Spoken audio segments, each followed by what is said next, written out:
We just finished the afternoon practice here in Mankato. We are with referee Craig Wrolstad, and we have an opportunity for the very first time to ask a little bit about the rules changes. First of all, welcome to Mankato. It's a nice weather out here. Yeah, absolutely. It's great. It's not too hot, not too cool. Well, you had an opportunity today. You took the media in. You kind of took us through some of the rules changes, what you're emphasizing, and some of the changes they are. I know one of those has to do with the head coaches on the sidelines and what they're allowed either to do as far as entering the field and not. Tell me what the changes are and how you're going to monitor that. Well, it's not just the head coaches. It's entire coaching staff and all the players. A point of emphasis this year is to make sure that all the coaches and all the players stay back.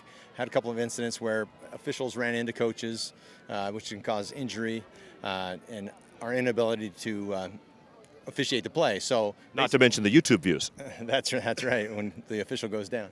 So what we've emphasized this year is make sure that the players and coaches stay off the field. And in fact, even between plays, we're asking that the coaches stay off the field. And then also we've got a change in the horse collar rule, and that's always one of those ones to where it was kind of the back of the collar, but it's extended a little bit. And there's also something I know you look at with the knees as well. Yeah, that's right. We have a new interpretation that even if you get up above the nameplate or on the nameplate and you pull back and the knees buckle, we make that call a horse collar call. And the player doesn't have to go all the way to the ground. If his knees buckle, then that's considered a 15-yard penalty. Absolutely. And is it different in the tackle box versus out of the tackle box? Yeah, there are a couple of exceptions to the horse collar rule. If a running back is in the tackle box, then there can be no horse collar called. And also a quarterback who's back passing in the pocket, if he gets horse collared, it is not a penalty. So two exceptions to the horse collar rule. And if we see a guy with a ponytail, we can still pull that and get him down? That's right. Long hair can be pulled, and that is not a penalty. Sounds good. Let me ask you about the quarterback situation in Minnesota. We've seen it before, a lot of quarterbacks sliding, but some of these are modified slides. And I'm curious how you officiate, when they're in a slide and when a hit is late. Right. Well, they're late, obviously, if the quarterback's gotten down. What we look for is if the defender can avoid contact. So if the quarterback's going down and the defender can avoid the contact, then we want him to stay off the quarterback. In order to have full protection, though, the quarterback has to slide feet first. And we interpret that as about 45-degree angles toward downfield. If the quarterback kind of dives forward or he's sideways, then the defender can still hit them. So that's kind of what we use. Well, we also know in a situation, obviously Minnesota, you're familiar with the play, midway through the season, it was a Ram game, Teddy Bridgewater slid, and he got hit going down. Now, in that case, he got hit in the helmet. If you look at this year's rules, and even last year's rule, would that be a penalty? Yes, that would be a penalty. These things happen real quickly, but he slid.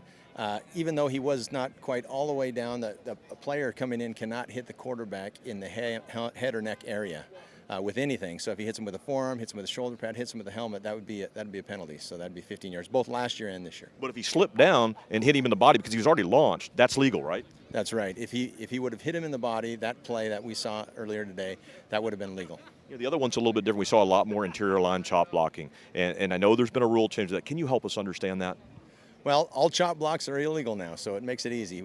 Over the last 10 years, we've outlawed some of the chop blocks on kick plays and then on pass plays, and we allowed it on run plays. But this year, all chop blocks will be illegal. Now, a chop block, by definition, is one player hits a guy high and the other player comes down and hits him below the waist. Absolutely. Well, we always have to ask this question. It's the fun in Minnesota. Well, there's a belief, there's a conspiracy theory here, and every time we play Aaron Rodgers, you guys have to be related in the referee crew. Can you put that to rest or tell us, no, that's true, we're actually calling the plays for Aaron?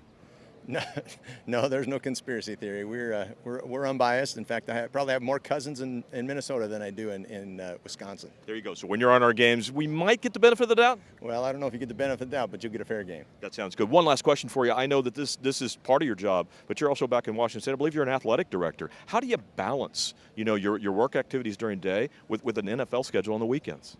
Well, yeah, I work 7 days a week, starting now through about January 10th. So I'm a busy guy, but I love sports, love athletics, and I'm a high school athletic director, so I love high school kids playing sports, and I like to see them involved. So I want to stay involved in that as well as this. Terrific. Listen, I appreciate you stopping by. We look forward to seeing you during the season. You bet. From Mankato, I'm Tom Moore with Craig Wrolstad.